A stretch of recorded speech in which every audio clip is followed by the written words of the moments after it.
Hello, I am Scott Stack. I help Lindsay lecture students at the University of St. Mark and St. John about important communication. I work as an assistant lecturer for the Speech and Language Department at the University of St. Mark and St. John in Plymouth. I use my Echo 2 to communicate. I use my head to operate it, and it takes me a while to find what I want to say, so please be patient with me. I am having a film made of me in my workplace at the University of St. Mark and St. John. They will be filming from when I arrive to work to when I go home. They will film me doing my job, and it will show people what I do at work. I am really excited because I want people to see what I do at work. And I know I will look good on camera.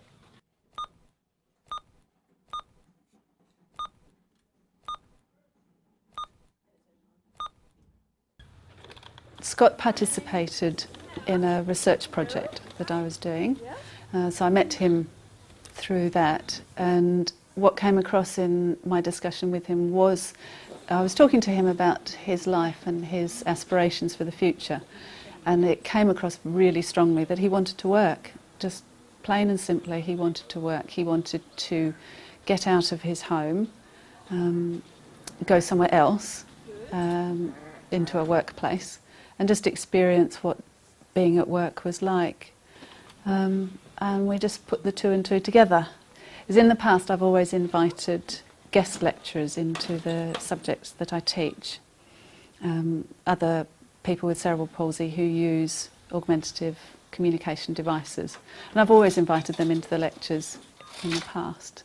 But it was really interesting, the thought that I could use Scott to come into some of those lectures. Okay, Scott, so can you tell me a notebook about what you did yesterday, please?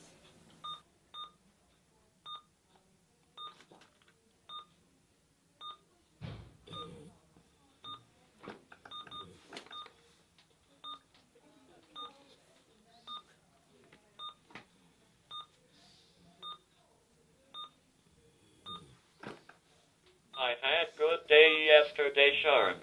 Good, glad to hear it. I'm Scott's key worker, so I predominantly do all of his care, including personal care and like help with food and everything, but also if there's anything he wants to do with his life, I support that, which includes working, seeing friends, seeing family, and I just provide the support that he requires. There's a team of us that work at the home that Scott works in. There's two other residents, there's three of them in total. And obviously when we all first start, we all work with all three of them, but me and Scott got on really well, and I was really interested in the device and learning the programming of it and everything like that. And from there was an opportunity to be his key worker, and he asked me and I said yes. So since then I tend to work fundamentally with Scott. I do speech and language therapy. I'm actually in my third year at the moment, just coming to the end. I first met Scott this year in my third year within an AAC module. He's actually, I think, assistant module lead is his title. So he's involved in our lectures and I met him there. I met Scott through Lindsay because Lindsay was the lecturer for our child development course. So she introduced us to Scott, and he came into some of the lectures when we had sessions here at the university. I think as trainee speech and language therapists, we often get stuck on teaching them about skills, how to develop speech and language, and we don't think enough about the long-term goals. So what it's really like for somebody who has a communication impairment to hold those incidental conversations with anybody that you might meet in the corridor, or to see what communication is really like. For somebody like Scott, it is really difficult because things need to happen quickly, and he can't always respond as quickly.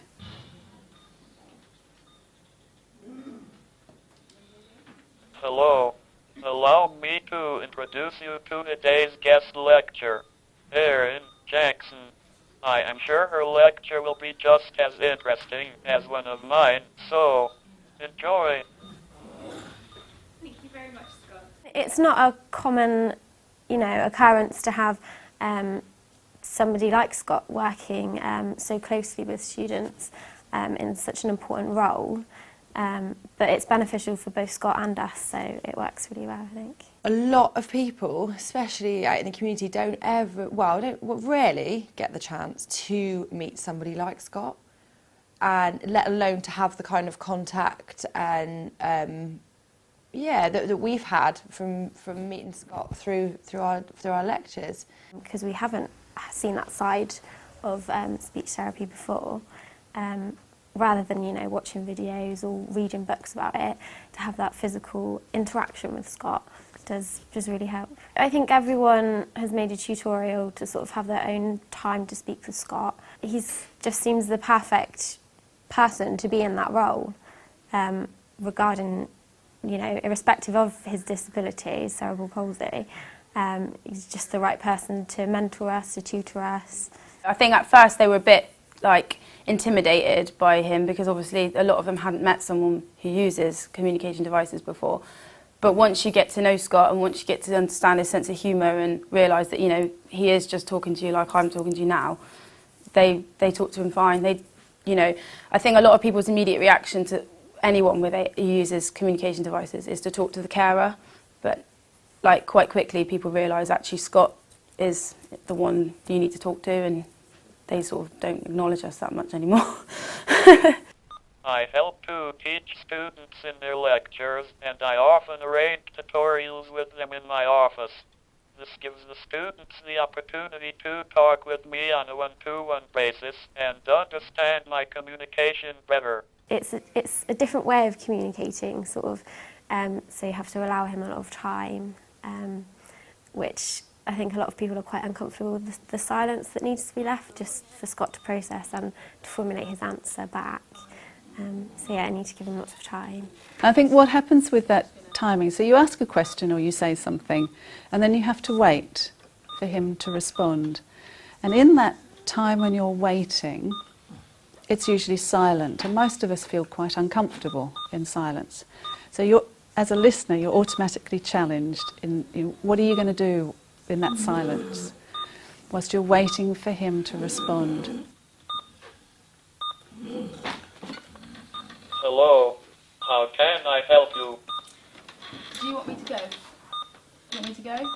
Right, I'll come back when you're due to finish, yeah? And cue you to finish. Okay, I'll see you in a bit. Have fun. We've come with a few questions for you, Scott, to ask, if that's okay. Sometimes you don't know whether he's heard it, whether he's understood what you've said. You don't know whether he's understood the words that you've used. You don't understand. You might not know whether or not you've asked a question clearly and simply enough. So all these things are going on, and then he will come up with a response. And sometimes what he says can be really surprising. It can be like, just wow. How did he say that? Why did he say that? It's just realising that that's the way he communicates. It's his right to communicate, so he needs that time. As a listener, he expects you to give him that time. So that's what you're expected to do. When I met him for the first time, when we were just chatting, I was saying to him, how would you describe your personality? And he just simply said, I'm a happy man. I'm happy. And then I started seeing that, that sense of humour, that sort of his love of having a banter, just throwing an off-the-cuff sort of joke. Ask the obvious. Ask me how I communicate, and I will tell you. If you give me time and listen to me, I will talk to you. And it's that's really powerful, just being able to see somebody's personality through all of the things that can be seen as a barrier. You can still identify the sense of humour, can't you? You can still see that completely. When Scott came in this morning, introducing the speaker, and he said, "Oh, it won't be as fun as his lectures." There's no intonation there, And obviously, that system can't show that, can't express that, but you can still get it. He loves to joke. He's quite cheeky. Just lovely, really approachable, friendly.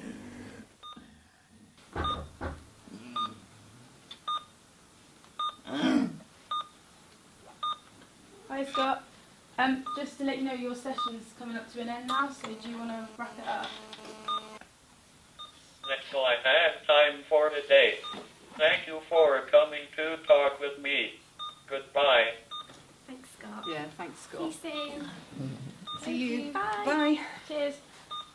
Well, the device, I mean, has, well, before I started, it already had like words and phrases in it. But so obviously, since I started doing the job, we just develop it even more and give him more tools to be able to, because obviously his life's changing all the time. So we're giving him the tools to, because I mean, like 2 months ago or 3 months ago, he wouldn't have had the words at the University of St Mark and St John. So like, things like that, we have to always add new vocabulary and new phrases into his machine. And it's not just a case of me putting in a word in, Scott needs to learn it and needs to learn what the word is, why he's using it, when to use it, and also where to find it on the device. So it is a lengthy, it's not just a case of me putting a word in, it's a case of him learning it and finding it and then using it appropriately. So it can take a long time. We've had it up on, whilst he's speaking, we connect it up to the whiteboard so we can actually see what he's seeing, so we can see his tracking of it, which is interesting. Because obviously if you were speaking to him here, you would just sort of see the back of the screen and Scott. So it is interesting to see the other side of it as well. The company that supports Scott with the device is called Liberator. So if anything goes wrong, I've always got Liberator's phone number with Scott.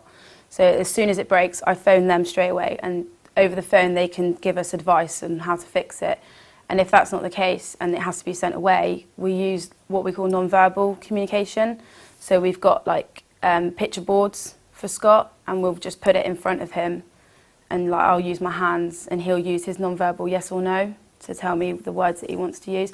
But if we was at the home, we've got symbols everywhere, so he can eye point, hand gesture, body language, things like that. So he can communicate in other ways, but obviously the device is the one that he likes to use the most. It's very stressful if his device breaks.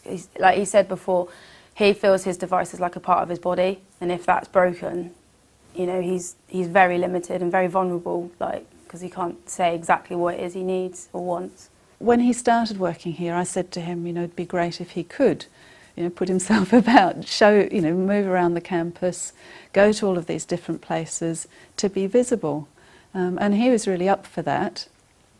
So he does, you know, he has lunch in the dining room, and he joins in various meetings. So it's important that he is seen, and seen in an environment where it's okay to look. You know, he sees, you know, people looking at him, and that's okay, because, you know, we just sort of, we all wonder about each other. So he's there, he's being seen. When he can, he will have conversations with people. So, you know, he'll have incidental chats with the catering staff and the people from media, the IT boys. And he'll have those incidental conversations, and they're increasing. Those contacts are gradually increasing the longer he's here, which is really good. It's been a massive change into like the way that I would normally work, because obviously we do a lot of care in the home, and obviously now we have to bring him out of that environment, and it's very busy, quite demanding, but it's so worth it, and it's so nice to see the change in him since having this job. His communication has come on leaps and bounds since he started. He's meeting new people all the time. He's like making up sentences in a good structure, whereas like if he sees, like when he talks to like people he knows, he tends to, you know, use quite simplistic communication, but now he's building up that quite quickly. And also we're developing his communication all the time, so he's got the tools to be able to interact with people a lot easier and have conversations. So it's brilliant. He is so motivated to work, and it's you know, he wanted to be part of a workplace. He wanted to feel the benefits, you know, the social benefits that we all get. Being able to just have those casual, incidental conversations with people as we go around. He wanted to feel important, you know, valued, which we all do. He wanted to contribute. So it was easy sort of fitting in what he wanted to achieve. And it just sort of matched up with what I wanted the students to learn about. And also that I feel, you know, a workplace, an organisation, you know, how an organisation can benefit from including somebody with cerebral palsy who uses a voice output communication aid, so a different way of talking. It's something he's never done before in his whole life, and the idea of earning money and going to collect the payslip to see what he's earned is just something so new and something that he's always wanted to do, and yeah, fantastic. Yes, he likes having his paycheck at the end of the day, but it's about passing on his experiences to others, and just feeling part of a group of people, you know, part of a community, an organisation. And why not? You know, why not try and accommodate somebody who is a little bit different?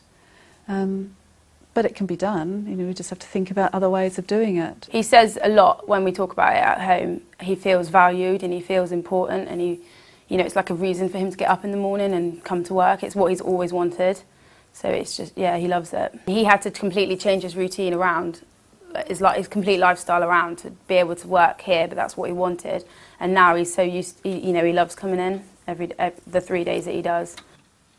I go to work 3 days a week on Tuesdays, Wednesdays, and Thursdays. I want an office to be able to spend quality time concentrating on learning new words and phrases. This will overall improve my communication.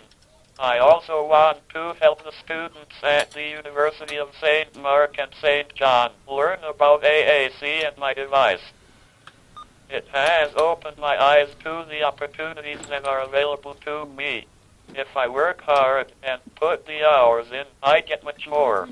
The quiet time I have in my office allows me to focus and get much more done.